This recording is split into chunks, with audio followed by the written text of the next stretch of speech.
അന്താരാഷ്ട്ര ലഹരി വിരുദ്ധ ദിനാചരണത്തിൽ 24-നെ പ്രകീർത്തിച്ച് additional chief secretary KR Jyothilal SKN port യാത്രയുടെ ഭാഗമായി സമർപ്പിച്ച നിർദ്ദേശങ്ങൾ സർക്കാർ ലഹരി വിരുദ്ധ ആക്ഷൻ പദ്ധതിയിൽ ഉൾപ്പെടുത്തുമെന്നും ജ്യോതിലാൽ പറഞ്ഞു.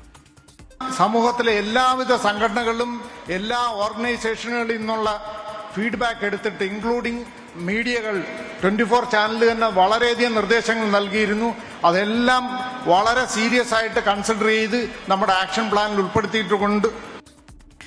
സമ്പൂർണ്ണ ലഹരി വിമുക്ത കുടുംബം പദ്ധതി നടപ്പാക്കുമെന്ന് ലഹരി വിരുദ്ധ ദിനാചരണം ഉദ്ഘാടനം ചെയ്ത് മുഖ്യമന്ത്രി പറഞ്ഞു. പോലീസ്, എക്സൈസ് വിഭാഗങ്ങൾ സംയുക്തമായി പരിശോധനകൾ കർശനമാക്കിയിട്ടുണ്ട്. ഇത്തരം പരിശോധനകൾക്ക് സ്നിഫർ ഡോഗുകളുടെ സാന്നിധ്യവും ഉപയോഗിച്ചു വരികയാണ്. ലഹരിക്കെതിരെ കേരളത്തിൽ നടക്കുന്നത് താരതമ്യമില്ലാത്ത പോരാട്ടമെന്ന് എക്സൈസ് മന്ത്രി MP രാജേഷും പ്രതികരിച്ചു. കേരളം സ്വീകരിച്ച ദ്വിമുഖമായ ഒരു സമീപനം.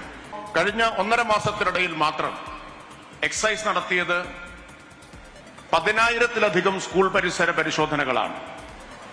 1,100-ലധികം പേരെ അറസ്റ്റ് ചെയ്യുകയും അത്രത്തോളം തന്നെ കേസുകൾ രജിസ്റ്റർ ചെയ്യുകയും ചെയ്തിട്ടുണ്ട്. കേരളമാണ് മയക്കുമരുന്നിന്റെ ആസ്ഥാനം എന്ന നിലയിലുള്ള വളരെ ആസൂത്രിതവും ബോധപൂർവവുമായിട്ടുള്ള ഒരു വിദ്വേഷ പ്രചരണത്തിന്റെ ഒരു പുതിയ തലം ഇപ്പൊ കേരളത്തിനെതിരെ സൃഷ്ടിച്ചിരിക്കുകയാണ്. ഇന്ത്യയിലാകെ പിടിച്ചെടുത്തത് 25,000 കോടി രൂപയുടെ മയക്കുമരുന്നാണ്.